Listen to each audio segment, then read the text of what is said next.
Hola. Bueno, buenos días, gracias por estar aquí. Es un placer ser el primero de los panelistas en hablar. A lo largo del día de hoy vamos a estar hablando sobre estos dos temas, conveniencia y movilidad, de manera que, tratándose de que yo era el primero, se me ocurrió no ahondar mucho en el tema teórico de esto y decidí empezar, digamos, el debate de hoy con un ejemplo. Un ejemplo que yo creo que demuestra perfectamente no solamente la convergencia y la movilidad, sino además la dimensión que tiene esto. Yo tomé como ejemplo una cosa muy simple, que es un consultorio médico. En la charla magistral hablaron de corporaciones, hablaron de grandes empresas, pero siempre en la sociedad existen pequeños espacios, pequeños lugares que también forman parte digamos, de esta interrelación comercial, de esta interrelación digamos, social, ¿no? Que está influida definitivamente por lo que es la movilidad y lo que es todo el tema tecnológico. Básicamente, un consultorio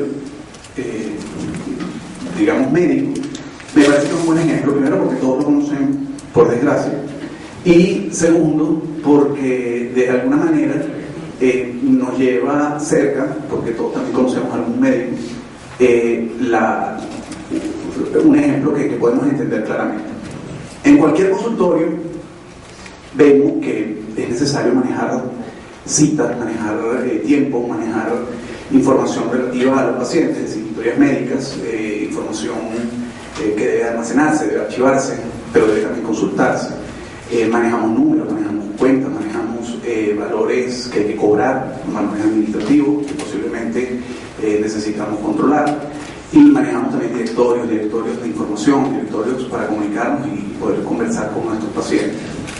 Esa información, obviamente, normalmente la lleva a cabo un personal administrativo que obviamente es el que de algún modo es el que hace pues, la carga o computa toda esta información o digitaliza, por darle un término un poquito más genérico. Que obviamente, ¿qué es lo que hace esta persona? Lleva a cabo todo lo que es la recepción de información de citas, todo lo que es el registro de esas citas y las agendas de esas citas, asimismo hace el registro de la información de historias médicas o de historias de los pacientes que atienden, hace las facturas, hace los cálculos de lo que el médico debe cobrar, y al final pues también hace todo lo que es la parte de comunicación y de registro de información de los pacientes que atienden. En líneas generales, esta persona es la que aparentemente controla el consultorio. Sin embargo, está por supuesto el lado del médico. El lado del médico adicionalmente tiene complicaciones. Normalmente un médico puede trabajar en una clínica, por ejemplo, puede trabajar también en un hospital. Adicionalmente, ese médico puede estarse desplazando, puede estar, por ejemplo, en su casa, cuando necesita acceder a cualquiera de las informaciones que anteriormente comenté.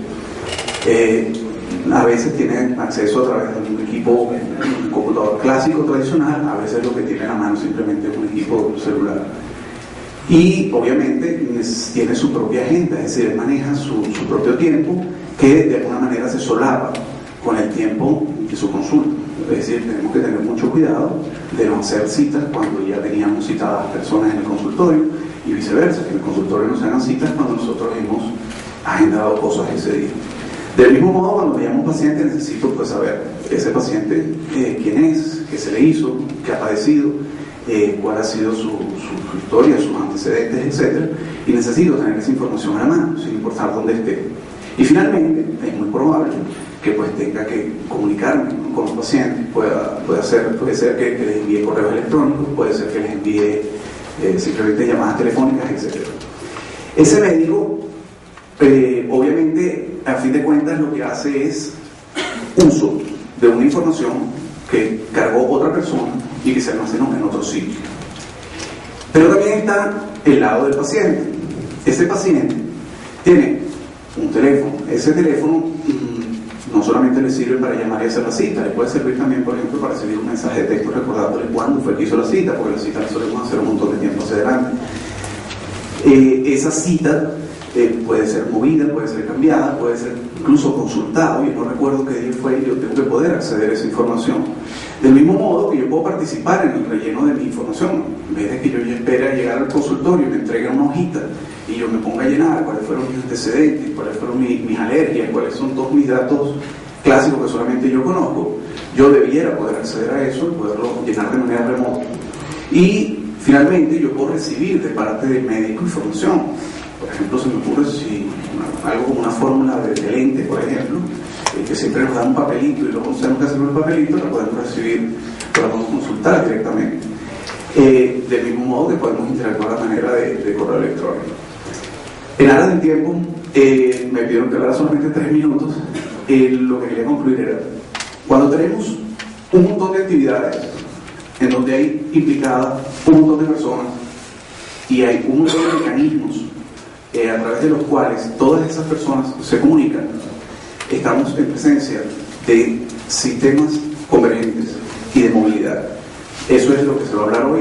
Yo esencialmente quería hablarles de un ejemplo que hoy en día funciona así. Muchos consultorios están totalmente integrados, los médicos no necesitan estar en sus sitios, los pacientes pueden hacer uso de toda esta tecnología y no tienen ningún tipo de restricciones, ningún tipo de limitaciones.